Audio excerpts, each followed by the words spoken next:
Good morning everybody, this is Sanu Das. Welcome to Geography Sanu. In this particular video we discuss about Malthusian population theory, or mainly the population theory which related to the growth of populations and its relation to food production. So let's go on the mobile screen to discuss today's topic. So population জিওগ্রাফিতে যে তিনটি theory রয়েছে, optimum population theory, Malthus theory আর demographic transition theory, তাদের মধ্যে একটি গুরুত্বপূর্ণ theory হচ্ছে ম্যালথুসিয়ান থিওরি, যেটা আমরা আজকে নিয়ে আলোচনা করব। সো প্রথমে ইন্ট্রোডাকশনস, ম্যালথুসিয়ান থিওরিটা কে দিয়েছে, কত সালে দিয়েছে, এটা আমরা জেনে নেব। Introductions, amongst the well known theory of population, the Malthusian theory is one of the oldest or important theory. Thomas Robert Malthus, the English economist and demographer, explained his theory on his essay on the principle of population in 1798. এখানে এই থিওরিটা, ম্যালথাসের যে population থিওরিটা, Malthus দিয়েছিলেন। Malthus একজন ছিলেন English economics, এবং তিনি এই থিওরিটা তার একটা এসেতে, essay on the principle of পপুলেশনে এই থিওরিটা এক্সপ্লেন করেছিলেন ইন 1798-এ। সো তিনি যে এই থিওরিটা দিয়েছিলেন, তার মেনলি তিনি যখন তার ম্যালথাস যখন তার থিওরির প্রিন্সিপালটা মানে ডেভেলপ করে, তখন সে দুটি অ্যাজামশনসকে অ্যাজিউম করেছিলেন। সেই অ্যাজামশনগুলো হচ্ছে, ফার্স্ট হচ্ছে food is necessary for human existence, food is necessary for human existence, and the patience between sexes or patience between the two sexes is necessary and will be remain the same.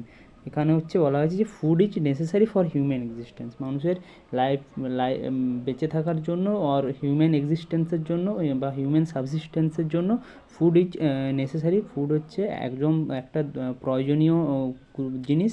R the passions between sexes and the patience between two sexes, or patience between two sexes and the patience between two sexes is necessary and will be remain the same.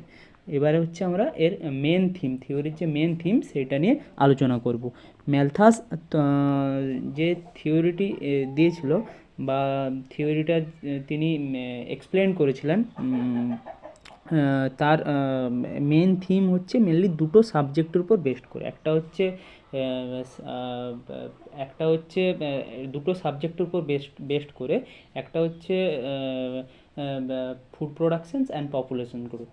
Malthus theory of populations growth theory, Malthus theory of population or population growth theory mainly based on two subjects.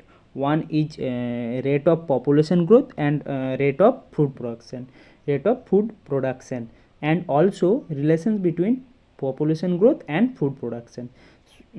So এবারে আমরা Malthus যে এই food productions এবং population গ্রোথের কথা তিনি বলেছিলেন, এবং তাদের যে মানে সেটা কিভাবে বৃদ্ধি পাচ্ছে বা ইনক্রিজ হচ্ছে, তিনিও সেই ব্যাপারে বলেছিলেন। The rate of population growth and food productions, the rate of population growth and food productions is main subject of Malthus theory. According to Malthus, if population unchecked, যদি পপুলেশনকে আমরা কন্ট্রোল না করি, তাহলে populations grows at geometric or exponential rate or progressions. Geometric মানে জ্যামিতিক আকারে যে population যে গ্রোথটা বা বৃদ্ধি পাবে, সেটা জিওমেট্রিক ওয়েতে ইনক্রিজ হবে। যেমন হচ্ছে 1, 2, 4, 8, 16, 32, 64, মানে জিওমেট্রিক ওয়েতে ইনক্রিজ হচ্ছে। And food productions increase in arithmetic rate or progressions, 1, 2, 3, 4, 5, 6, 7, 8, etc. On this way the food productions is increase.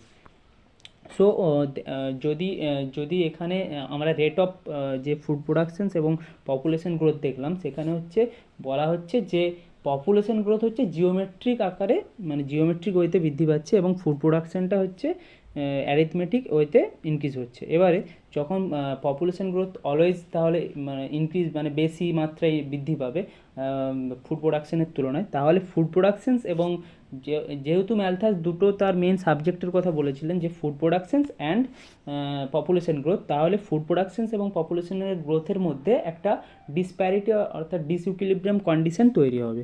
So there is a great disparity between food productions and population growth, and when population becomes very high or while population beyond carrying capacity, একটা carrying capacity মানে কোনো একটা reasons বা particular রিজনে বা কোনো একটা কান্ট্রির যে পপুলেশন বহন ক্ষমতা বা কতটা সে পপুলেশনকে সে তার জায়গা রয়েছে পপুলেশনকে ক্যারি করার জন্য, সেটাই বলা হচ্ছে carrying capacity. And when population becomes very high or population beyond carrying capacity, food shortage is also very high. Food shortage তখন দেখা যাবে। As a result hunger, poverty, unemployment was seen, and as a ultimate result various famines epidemics occurs and death of people. Final results এই যে যখন over population অনেক বেশি হয়ে যাবে, ক্যারিং ক্যাপাসিটির তুলনায় যখন কোনো একটা কান্ট্রি ক্যারিং ক্যাপাসিটির তুলনায় যখন পপুলেশনটা মাত্রাটা বেশি হয়ে যাবে, পপুলেশন রেটটা বেশি হয়ে যাবে, তখন পোভার্টি, আনএমপ্লয়মেন্ট এবং হাঙ্গার, পোভার্টি, আনএমপ্লয়মেন্ট এই সমস্ত দেখা যাবে। এবং আলটিমেট রেজাল্ট হচ্ছে বিভিন্ন যখন নিউট্রিশনের অভাবে মানুষের মধ্যে অনেক রোগ দেখা যাবে এবং রোগের পাশাপাশি ফাইনালি আলটিমেট রেজাল্ট অনেক মানুষ মারা যাবে। According to Malthus population grows at geometric rate. আমরা যেটা প্রথমেই জানলাম, at this rate the populations would be double in 25 year. Malthus এখানে একটা তার টাইমিংয়ের কথা বলে যে যদি পপুলেশন জিওমেট্রিক ওয়েতে ইনক্রিজ হয় তাহলে in 25 ইয়ারে the populations will be multiplications or populations will be double in 25 year. So এখানেই তিনি রেট অফ পপুলেশনস এবং ফুড প্রোডাকশনটা নিয়ে এই তার মতামত দিয়েছিলেন যে ফুড প্রোডাকশনস হচ্ছে অ্যারিথমেটিক ওয়েতে ইনক্রিজ হয় এবং পপুলেশন গ্রোথ হচ্ছে জিওমেট্রিক ওয়েতে ইনক্রিজ হয়। নেক্সট হচ্ছে আমরা ইন দ্য লং রান যদি এটা অনেকটা সময় ধরে এইটা চলে, তাহলে দ্য পপুলেশন মানে যদি পপুলেশন গ্রোথ অ্যান্ড ফুড প্রোডাকশানের যে এই রেশিও, এই যে তাদের যে রেশিওটা যদি অনেক লং রান যদি টাইমিংয়ে হয়, তাহলে হচ্ছে the populations will be growing because of food, the populations will not be growing. পপুলেশনটা তাহলে যদি ফুড প্রোডাকশনটা, যেহেতু ম্যালথাস বলেছে তার দুটো main subject population growth and food production, যদি ফুড প্রোডাকশনটা শর্টেজ হয়, ফুড প্রোডাকশন যদি না হয়, তাহলে populations will be not grow, populations আর বৃদ্ধি পাবে না, একটা সময় পপুলেশনস আর ইনক্রিজ হবে না, এটাই এখানে বলা হয়েছে। এটাকে ম্যালথাস তার যে থিওরিতে ম্যালথেসিয়ান ট্র্যাপ বলে পয়েন্টে ডিনোট করেছেন। এবার হচ্ছে আমরা এই ডায়াগ্রামতে দেখে নেব যে হচ্ছে যে আমরা বললাম যে পপুলেশন গ্রোথ অ্যান্ড ফুড প্রোডাকশনের যে রিলেশনটা এই ডায়াগ্রামের মাধ্যমে আমরা দেখিয়েছি। এবারে হচ্ছে আমরা এক্স অ্যাক্সিসে টাইম এবং ওয়াই অ্যাক্সিসে কোয়ান্টিটিটা লিখেছি এবং এখানে হচ্ছে যে এই যে পপুলেশনের যে কার্ভটা সেটা অনেকটা ভার্টিক্যাল, আর হচ্ছে যে ফুড প্রোডাকশনটা সেটা একটা প্যারালালি অনেকটা আছে। এবারে এই যেখানে যে পপুলেশনের যে কার্ভটা সেটা ক্রমশ উপর দিকে উঠেছে এবং সেটা এখানেই বোঝা যাচ্ছে যে পপুলেশনটা always according to Malthus geometric ওয়েতে ইনক্রিজ হয়েছে এবং প্রোডাকশনস অফ যে ফুডটা সেটা হচ্ছে অ্যারিথমেটিক ওয়েতে ইনক্রিজ হয়েছে এবং যেখানে ইন্টারসেক্ট করেছে পপুলেশনের কার্ভ এবং ফুড প্রোডাকশনের কার্ভ, সেখানে ক্রাইসিস তৈরি হচ্ছে, সেখান থেকেই মানে একটা পপুলেশন, এই যে পপুলেশনের যে মানে একটা ওই ওই ফুড প্রোডাকশনস অবধি ও আর ওই পপুলেশন অবধি কোনো একটা কান্ট্রিতে সে ক্যারি করতে পারে, মানে তার সেটাই যথেষ্ট কোনো একটা ফুড প্রোডাকশনের ওপর ওই পপুলেশনটা ক্যারি করার। কিন্তু যখন পপুলেশনটা ফুড প্রোডাকশনের থেকে বেশি হয়ে যাচ্ছে, তখন সে আর তখন সেখানে ডিসইকুইলিব্রিয়াম কন্ডিশন দেখা যাচ্ছে, বিভিন্ন হাঙ্গার, প্রভার্টি এইসব দেখা যাচ্ছে, এবং সোশ্যাল ইনইকুয়ালিটি, বিভিন্ন মানুষের মধ্যে বিভিন্ন ইনইকুয়ালিটি এবং রোগ ব্যাধি এইসব দেখা যাচ্ছে, এবং লাস্টলি অনেক মানুষ মারা যাচ্ছে। এটা হচ্ছে আলটিমেট রেজাল্ট। এবং এইখানে যখন হচ্ছে ইন্টারসেক্টের আগে, দুটো কাপ ইন্টারসেক্টের আগে যেখানে আমি দাগ দিয়ে দেখিয়েছি, এইখানে হচ্ছে তখন কিন্তু ফুড প্রোডাকশনস এবং পপুলেশন গ্রোথের মধ্যে একটা কন্ডিশনটা ঠিক ছিল, কিন্তু মানে কন্ডিশনটা তার আগে একটা ইকুইলিব্রিয়াম কন্ডিশনেই ছিল। এবার যখন ইন্টারসেক্ট করেছে তখন এখানে হচ্ছে ক্রাইসিস দেখা দিয়েছে, এবং সেটা ক্রমশ যখন পপুলেশনটা বৃদ্ধি পাচ্ছে সেখানে একটা ডিসইকুইলিব্রিয়াম কন্ডিশনের তৈরি হয়েছে। এবারে হচ্ছে ম্যালথিসিয়ান থিওরি অফ পপুলেশনটা আমরা একটা ব্রিফলি একটা ডায়াগ্রামের মাধ্যমে শো করেছি, যে পপুলেশন গ্রোথ, যেখানে বলা হয়েছে পপুলেশন গ্রোথ এবং ফুড প্রোডাকশন দুটি সাবজেক্ট, এবং জিওমেট্রিক প্রোগ্রেশনে পপুলেশন গ্রোথটা ইনক্রিজ হয়েছে, অ্যারিথমেটিক প্রোগ্রেশনে ফুড প্রোডাকশনটা ইনক্রিজ হয়েছে। রেজাল্ট হচ্ছে ডিসইকুইলিব্রিয়াম বিটুইন পপুলেশন গ্রোথ, ডিসইকুইলিব্রিয়াম কন্ডিশন দেখা দিয়েছে পপুলেশন গ্রোথ এবং ফুড প্রোডাকশনের মধ্যে, অ্যান্ড হাউ ইটস কন্ট্রোল। এবং নেক্সট স্লাইডে আমরা জানবো যে এটা আমরা কীভাবে কন্ট্রোল করব। সেটা আমরা এখানে বলেছি দুটো checks, positive checks and preventive চেকের কথা বলা হয়েছিল। এই থিওরিতে বলা হয়েছিল দুটো চেকের কথা, একটা হচ্ছে positive check and preventive check, সেটা আমরা নিয়ে আলোচনা করব। So Malthus point out two checks, positive checks and preventive checks, to control or correct this disequilibrium condition between populations growth and food productions. Population growth এবং food প্রোডাকশনের মধ্যে যে ডিসইকুইলিব্রিয়াম কন্ডিশনটা দেখা দিয়েছিল, সেইটা কারেক্ট বা সলভ করার জন্য বা কন্ট্রোল করার জন্য ম্যালথাস দুটো চেকস বা সলিউশনের কথা, যে কিভাবে কন্ট্রোল করা হবে সে দুটো চেকসের কথা এখানে বলেছিলেন, যে হচ্ছে একটা হচ্ছে পজিটিভ চেকস অ্যান্ড আর একটা হচ্ছে প্রিভেন্টিভ চেক। এবারে পজিটিভ চেক মানে কি না, the checks which nature impose on human being, যেটা নেচারের দ্বারা ইম্পোজ করা হয়েছে হিউম্যান বিংয়ে, while population beyond carrying capacity. এটা বললাম যে ক্যারিং ক্যাপাসিটি কি, কোনো একটা কান্ট্রি বা কোনো একটা রিজনে যতটা মানুষকে তার বহন ক্ষমতা বা মানুষকে সে ক্যারি করতে পারে, সেখানকার সুষ্ঠুভাবে বেঁচে থাকার জন্য যে মানুষের যে প্রয়োজনীয় জিনিসগুলো সেখানে যে সুইটেবল ইকুইলিব্রিয়াম কন্ডিশনে থাকে, যখন থাকে সেটাকে আমরা বলি একটা কান্ট্রি বা কোনো একটা রিজনের ক্যারিং ক্যাপাসিটি। এই ক্যারিং ক্যাপাসিটি যখন ওভার পপুলেশনের জন্য যখন ক্যারিং ক্যাপাসিটি মানে বিয়ন্ড ক্যারিং ক্যাপাসিটি চলে যায়, পপুলেশনটা বিয়ন্ড ক্যারিং ক্যাপাসিটি হয়, this checks occurs in the form of, যখন হচ্ছে এই নেচারের মানে এই the check will nature imposes on human being while population beyond carrying capacity. These checks occurs in the form of disease, starvations, flood, drought, earthquake etcetera. তো এখানে natural যে ফেনোমেননগুলো সেগুলোর মানে পজিটিভ চেক বা কন্ট্রোল করার জন্য যে natural phenomenon, drought, earthquake, flood etcetera, এইগুলোর কথা ম্যালথাস এখানে উল্লেখ করেছেন। এবারে হচ্ছে সেকেন্ড হচ্ছে preventive check, when human beings themselves do hold some steps to check the desperate growth of populations which does not directly affect the passage of sex but reduce or deduce of populations, it is called preventive check. Some preventive measures those can restrict the growth of population. অর্থাৎ এখানে বলা হয়েছে যে মানুষ এমন কিছু নিজেরাই কিছু পদক্ষেপ নিতে পারে, বা নিজেরাই যদি সচেতন হয় তাহলে তারা এই পপুলেশনের যে ওভার পপুলেশন যে হচ্ছে সেটা তারা কন্ট্রোল করতে পারে। সে বিভিন্ন মেজারের কথা বলেছেন, যেমন হচ্ছে late age marriage, spread of sex educations, use of protective item during sexual activities to check unnecessary fertilisations, provide facilities for abortions, family planning, consciousness regarding right symptoms of sexual activities, use of contraceptive pills, etc. So it is এই যে preventive চেকে mainly Malthus কিছু biological জিনিসকে উল্লেখ করেছেন যেগুলোর দ্বারা মানুষ নিজেরা সচেতন হতে পারে এবং যে পপুলেশন যে গ্রোথটা হাইলি যে পপুলেশন গ্রোথটা হচ্ছে সেটাকে তারা কন্ট্রোল করতে পারে।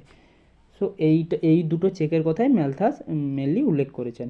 এবারে আমরা যে ম্যালথাস যে থিওরিটা দিয়েছেন তার থিওরির মধ্যে কিছু ক্রিটিসিজমস রয়েছে এবং ক্রিটিসিজমগুলো নিয়ে আমরা আলোচনা করব।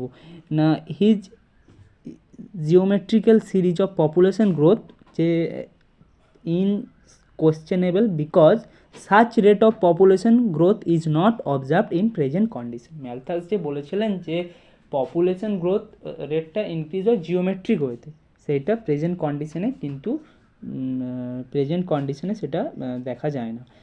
The green revolutions of India prove that food production is not is arithmetic rate. Malthus বলেছিলেন যে ফুড প্রোডাকশনটা অ্যারিথমেটিক ওয়েতে ইনক্রিজ হবে, কিন্তু গ্রিন রিভলিউশন যে আমাদের যখন আমাদের কৃষিকাজে যখন একটা উন্নতি হয় বিভিন্ন টেকনোলজির মাধ্যমে যে কৃষিকাজে আমাদের ডেভেলপড হয় সেইটার দ্বারা ইন্ডিয়াতে যে গ্রিন রিভলিউশন হয়েছিল সেইটার দ্বারা অনেকটাই সেটা ইন্ডিকেট করে যে ম্যালথাস যে বলেছিল যে অ্যারিথমেটিক ওয়েতে ইনক্রিজ হয় সেটা অনেকটা ভুল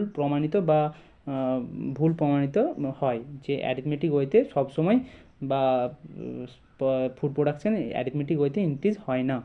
many times food productions had increase more than the population. অনেক সময় ফুড প্রোডাকশানটা ইনক্রিজ হয়, কোনো একটা কান্ট্রিতে ফুড প্রোডাকশান ইনক্রিজ হয়, পপুলেশন যে বলেছে জিওমেট্রিক ওয়েতে ইনক্রিজ হবে এবং ফুড প্রোডাকশানস হবে অ্যারিথমেটিক ওয়েতে। অনেক সময় food productions had increase more than পপুলেশনের থেকেও ফুড প্রোডাকশানটা ইনক্রিজ হয়ে যায়। বিভিন্ন টেকনোলজি যেহেতু আমাদের এখনের যদি অ্যাসপেক্টটা আমরা ধরি, বিভিন্ন যে টেকনোলজিক্যাল যে ডেভেলপমেন্ট হয়েছে তার দ্বারা বোঝা যাচ্ছে যে একটা পপুলেশন যদি বেশিও হয়, বিভিন্ন যে টেকনোলজি এখন আমরা ইউজ করছি বা ফার্টিলাইজার বা যেসব আমরা ইউজ করছি তার দ্বারা প্রোডাকশনকে ইনক্রিজ করা সম্ভব। এবার হচ্ছে Malthus theory state that the one of the reasons for limited food supply is non-availability of land, but amount of food productions increase in various countries due to increased technological development and globalization। যেটা বললাম যে Malthus বলেছিল যে food প্রোডাকশানের যে limited food প্রোডাকশানটা হচ্ছে limited non availability of land supply. যদি land supply আমাদের না থাকে তাহলে ফুড প্রোডাকশানটা কম হয়, কিন্তু এইটা এখন টেকনোলজিক্যাল ডেভেলপমেন্টের দিনে এটা অনেকটা ভুল। কারণ যদি টেকনোলজিক্যাল ডেভেলপমেন্ট থাকে, মানে টেকনোলজিক্যাল বা ফার্টিলাইজার এইসব ইউজ করে আমরা কম জমিতেও এখন আগেকার তুলনায় এখন আমরা কম জমিতেও বিভিন্ন ফার্টিলাইজার এবং টেকনোলজি এবং সায়েন্টিফিক ডেভেলপমেন্টের ফলে আমরা কম জমি বা কম ল্যান্ডের পরিমাণ যদি কমও হয় তাহলে আমরা বেশি প্রোডাকশনস করতে পারি। এবার হচ্ছে Marxisms criticised that hunger and poverty is not only due to population growth. Malthus বলেছিল যে পপুলেশন গ্রোথের ফলেই হাঙ্গার এবং পভার্টিটা হচ্ছে, মানে পভার্টি যে কন্ডিশনগুলো হাঙ্গার এবং পভার্টিটা কোনো একটা কান্ট্রিতে লক্ষ্য করা যায়। কিন্তু মার্কসিজমস criticized that hunger and poverty is not only due to population growth, it is because of capitalism which causes resource inequality। Capitalism মানে হচ্ছে যার কাছে রিসোর্স বা ক্যাপিটাল থাকবে, মানে বিভিন্ন একটা গোষ্ঠী, মানে তাদের কাছে এই ক্যাপিটাল বা রিসোর্স থাকবে সাধারণ, মানে সেটা সমান বা ইকুইলিব্রাম বা ইকুইলিটিভাবে সবার কাছে সমানভাবে ডিস্ট্রিবিউশন থাকে না, সেটাই হচ্ছে ক্যাপিটালিজম কনসেপ্টে এমন কিছু মানুষ থাকবে তাদের কাছে রিসোর্সটা মানে তাদের কাছে ফুললি রিসোর্সড এবং মানে খুব ভেরি হাই ফুললি রিসোর্সড থাকবে এবং কিছু মানুষ তাদের মধ্যে একদম রিসোর্স থাকবে। এটা ইনইকুয়ালিটি কন্ডিশন তৈরি হয়, এটাকে আমরা ক্যাপিটালিজম বলে জানি। এবার হচ্ছে এই ক্যাপিটালিজমের জন্যও যে হাঙ্গার এবং পভার্টির লক্ষ্য করা যায়। His basic assumptions on passions between sexes has been questioned, that the desire to have children could not be mixed with the passions of desires to children could not be mixed with passions and desire for sex. Malthus বলেছিল যে passions of সেক্সেস and এখানে যে children mix, যে দুটো দুটো দুটো desires to have children একটা একটা having a very having a desires for children.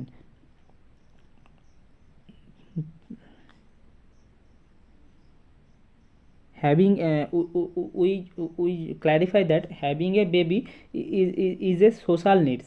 It is not an result of oppositions, not an result of opposition sex, not only an opposition sex, it is an social needs. So এখানে এটা বলা হয়েছে the desire for sex is an biological instinct, whereas the desire for children is an social instinct. অর্থাৎ যে sex desires of sex is an biological, একটা biological জিনিস the desires of sex, and whereas the desires for children is an social needs or social instincts. And the last criticism is the time spans of 25 year assumed by Malthus for multiplications or multiplications of the time span of 25 year assumed by Malthus for multiplications of population cannot be seen in reality. For example, it taking 20 years in Mexico and 120 years for USA for doubling of populations. Malthus তার থিওরিতে যখন principal তিনি তৈরি করেন, তিনি সেখানে state করেছিলেন যে that the populations will be double in the populations of a country double in 25 year time span. But in present year, but in situations in for example it taking only 20 year for Mexico to double the population, and in USA it only take 120 year to double the populations in a country. So this statement will be wrong something, and it will be criticized. Conclusions না, Malthus ওয়াজ probably, conclusion আমরা বলেছি যে ম্যালথাসের থিওরিটা আমরা population geography যে তিনটি theory তার মধ্যে একটি গুরুত্বপূর্ণ থিওরি পপুলেশন জিওগ্রাফির। ম্যালথাসের থিওরির যে ইম্পর্টেন্সটা কোথায় সেইটা আমরা এখানে উল্লেখ করেছি, যে Malthus was probably the first two appreciate the close relationship between population growth and other demographic changes and social changes, and he initiated the theory building in population geography and demography. population geography and demographyর মধ্যে একটা theory building করে, এই ম্যালথাসের থিওরির মাধ্যমে একটা theory building হয়।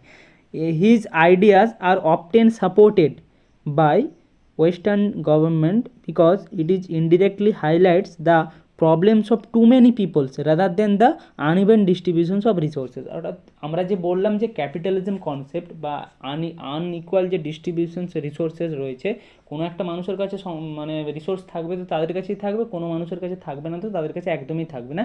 এটাকে যেমন ক্যাপিটালিজম, এখানে ওয়েস্টার্ন যে কান্ট্রির যে ওয়েস্টার্ন গভর্নমেন্টস আছে তারা হচ্ছে এটাকে অনেকটা সাপোর্ট করে এবং তারা হাইলাইট করে যে প্রবলেমগুলো, যে আনইকুয়াল বা আনইভেন ডিস্ট্রিবিউশনস অফ রিসোর্সের যে প্রবলেমগুলো আছে সেগুলো এই থিওরির মাধ্যমে অনেকটা সেটা হাইলাইট হয়। এটাই হচ্ছে ম্যালথাসের পপুলেশন থিওরি। আর এরপর পপুলেশন থিওরির দুটো মেন থিওরি আছে, যে একটা হচ্ছে optimum population theory and demographic transition theory. তার মধ্যে নেক্সট ক্লাস হচ্ছে ডেমোগ্রাফিক ট্রানজিশন থিওরিটা নিয়ে আলোচনা করব, খুবই একটা ইম্পর্ট্যান্ট থিওরি। যদি ভিডিওটা ভালো লেগে থাকে তো ভিডিওটাতে একটা লাইক এবং চ্যানেলটাকে সাবস্ক্রাইব করো পরবর্তীকালে আরও ভিডিও পাওয়ার জন্য। So thank you everyone.